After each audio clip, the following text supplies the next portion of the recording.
Good morning everyone and welcome back you all in the science class. So today we are going to discuss what we have done in chapter number 5 previously. We are going to discuss all the topics one by one and the first topic is acids and bases. So in the daily life we taste a lot of substances, for example curd, vinegar, lemon juice, orange juice, baking powder. So the taste of all these substances is different. So the substances which are sour in taste, for example curd, vinegar, they are known as acids, and the substances which are bitter in taste and soapy to touch, they are known as bases, for example baking powder.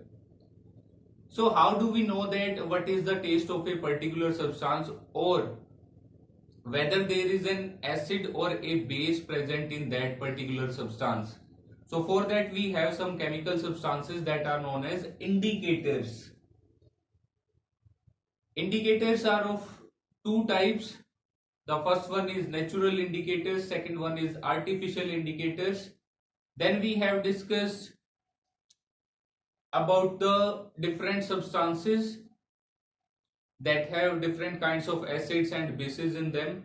For example, हमने किया था कि curd में कौन सा acid present होता है, lactic acid present होता है, टेमरिंड में कौन सा एसिड होता है, टार्ट्रिक एसिड प्रेजेंट होता है, और कुछ बेसिस के एग्जांपल भी हमने पढ़े थे, जैसे सोप सॉल्यूशन में कौन से बेस होते हैं, सोडियम हाइड्रोक्साइड या पोटेशियम हाइड्रोक्साइड आपका होता है, विंडोज क्लीनर में कौन सा बेस होता है, अमोनियम हाइड्रोक्साइड होता है, जितनी भी आपकी मेडिसिन होती है जो एसिडिटी को रिलीव करने के लिए ली जाती है उनमें कौन सा बेस होता है, उनमें आपका मैग्नीशियम हाइड्रोक्साइड होता है। तो इन सभी का पता लगाने के लिए हम कुछ केमिकल सब्सटेंसेस का यूज करते हैं जो आपके इंडिकेटर्स कहलाते हैं। तो indicators, as I already told you about that, they are of two types. First one is natural indicator and the second one is artificial indicator. Natural indicator जैसे litmus होता है, टर्मरिक होती है, चाइना रोज सॉल्यूशन होता है, ये आपके natural indicators कहलाते हैं। Artificial indicators we will discuss later. तो सबसे पहले बात करते हैं लिटमस की।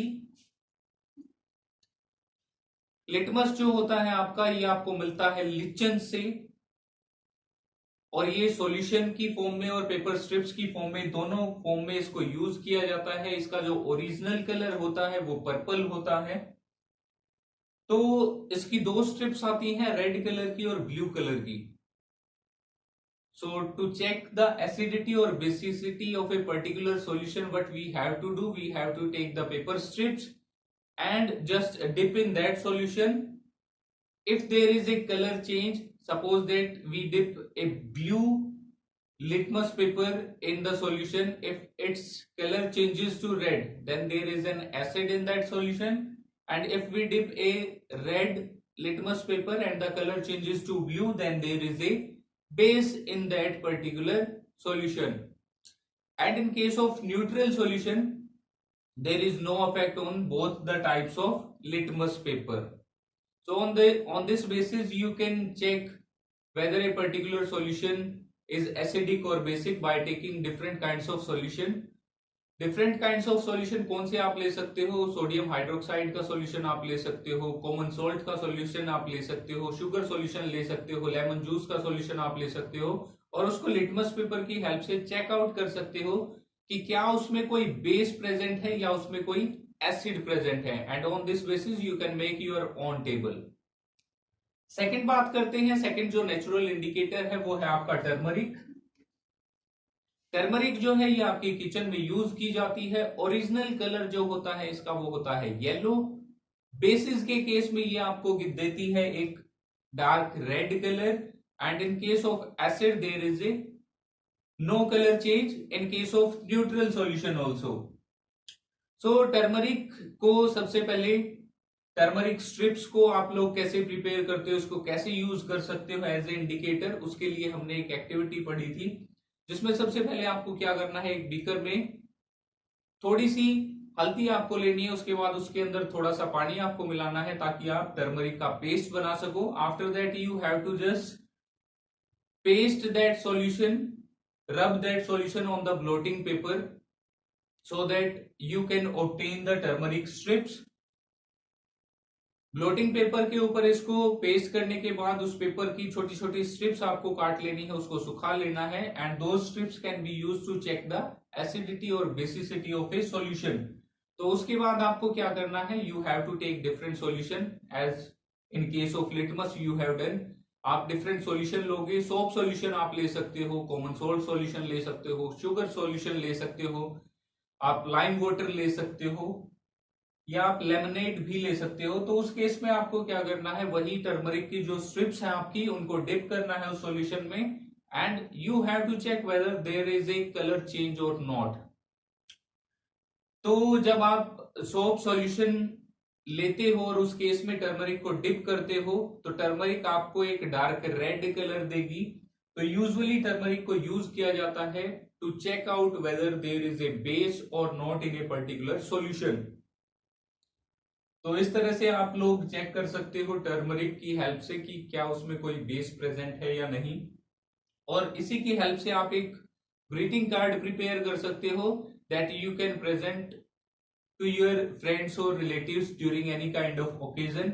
आप एक पेपर बनाइए, टर्मरिक पेपर, और उसके ऊपर आप सोप सॉल्यूशन से आप डिफरेंट डिजाइन बना सकते हो, क्योंकि सोप सॉल्यूशन को जब टर्मरिक पेपर के ऊपर लगाया जाएगा तो वो आपको डार्क रेड कलर शो करेगा, and that will be very beautiful to make a beautiful card. इसके बाद थर्ड जो हमने डिस्कस किया था, जो नेचुरल इंडिकेटर था, वो था आपका China rose solution. China rose solution जो होता है, सबसे पहले देखते हैं इसको प्रिपेयर कैसे करना है।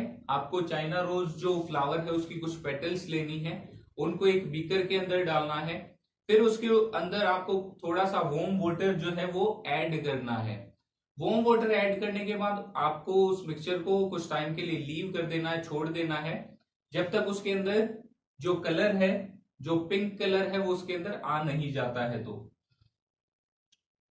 तो इसके बाद कुछ टाइम के बाद जो आपका सॉल्यूशन है उसके अंदर कलर आ जाएगा पिंक, और आप उसको यूज कर सकते हो as an indicator to check the acidity और बेसिसिटी। तो जो चाइना रोज सॉल्यूशन है या चाइना रोज इंडिकेटर है, वो आपको किस तरह के कलर शो करता है इन केस ऑफ एन एसिड और ए बेस। अगर हम एसिड की बात करें तो ये आपको कलर शो करता है डार्क पिंक। जब भी किसी एसिडिक सॉल्यूशन में इसको डाला जाता है तो ये आपको डार्क पिंक कलर शो करता है।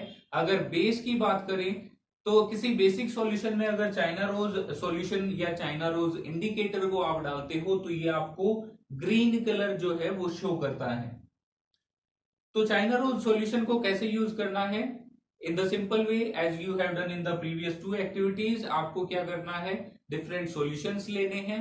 डिफरेंट सॉल्यूशन लेने के बाद आप क्या करोगे, उसमें चाइना रोज सॉल्यूशन की कुछ ड्रॉप्स डाल के देखोगे, जैसा कलर आपको मिलता है उसी तरह का कंपाउंड उस पर्टिकुलर सॉल्यूशन में प्रेजेंट होगा। जैसे अगर आपको ग्रीन कलर मिलता है, in that case there will be a base in that particular solution, and if you will get dark pink color, in that case there is an acid present in that solution. So on this basis you can make your own table of different substances whether there is a acid or a base present in those substances. So after that we have done an activity 5.4.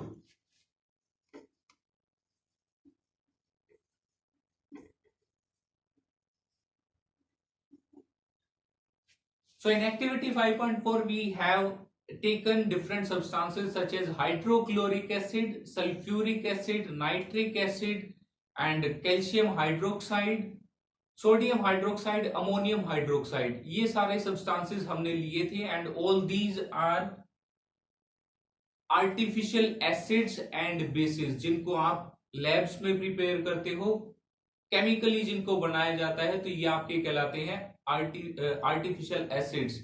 जो हमने starting में पढ़े थे, curd में, vinegar में, lemon juice में, वो जितने भी एसिड थे वो आपके कहलाते हैं नेचुरल एसिड्स। तो आर्टिफिशियल एसिड्स के जो आर्टिफिशियल कंपाउंड्स थे उनके हमने केमिकल फॉर्मूलाज को डिस्कस किया था। जैसे अगर हाइड्रोक्लोरिक एसिड की बात करें तो HCl होता है, उसका जो केमिकल फॉर्मूला होता है। सल्फ्यूरिक एसिड की बात करें तो H2SO4 होता है। नाइट्रिक एसिड की बात करें तो HNO3 होता है। एसिटिक एसिड की बात करें तो होता है उसका फॉर्मूला CH3COOH। अगर हम सोडियम हाइड्रोक्साइड की बात करें तो होता है NaOH। पोटेशियम हाइड्रोक्साइड की बात करें तो KOH होता है। अमोनियम हाइड्रोक्साइड का फॉर्मूला होता है NH4OH। और कैल्शियम हाइड्रोक्साइड की बात करें तो होता है फॉर्मूला CaOH ट्वाइस। तो उस केस में हमने डिस्कस चेक किया था with the help of China rose solution whether there is a acid और a base in that particular solution. हमने वाटर लिया था, उसमें थोड़ी थोड़ी जो ड्रॉप्स हैं इन सभी पर्टिकुलर कंपाउंड्स की ऐड की थी, और फिर चाइना रोज सॉल्यूशन का हमने इफेक्ट उनके ऊपर चेक किया था कि किस तरह का कलर हमें मिल रहा है। उसके बाद हमने टर्मरिक का भी इफेक्ट उसमें चेक किया था कि किस तरह का कलर हमें मिलेगा, एंड लिटमस पेपर का भी इफेक्ट हमने चेक किया था। तो तीनों नेचुरल इंडिकेटर्स के इफेक्ट को चेक करने के बाद हमें एक टेबल प्रिपेयर करनी है कि what is the effect of all these natural indicator on those substances. इसके बाद हमने जो टॉपिक किया था वो था आपका acid rain.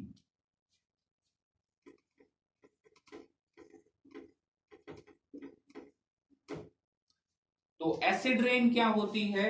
As we have discussed that जितनी भी आपकी इंडस्ट्रीज हैं वो different kind of substances chemicals को रिलीज करती हैं, और ये केमिकल्स, इन केमिकल्स के अंदर डिफरेंट एसिड्स प्रेजेंट होते हैं, different kinds of gases present होती हैं। जब वो गैसेस आपके एटमॉस्फेयर के अंदर मिक्स हो जाती हैं, उन गैसेस में कौन सी गैसेस आती हैं आपकी? कार्बन डाइऑक्साइड, कार्बन मोनोऑक्साइड, और जो आपकी है सल्फर डाइऑक्साइड है। तो ये सारी गैसेस क्या होती हैं, ये आपकी एटमॉस्फेयर में मिक्स हो जाती हैं, and after that whenever the rain will come, all these gases mix with the rain and makes acids. So the rain contains acid at that time, and that rain is known as acid rain. Rain containing acids such as sulfuric acid, nitric acid is known as acid rain. And what is the effect of this acid rain? This acid rain is harmful for crops, for plants, and for the historical buildings also. How?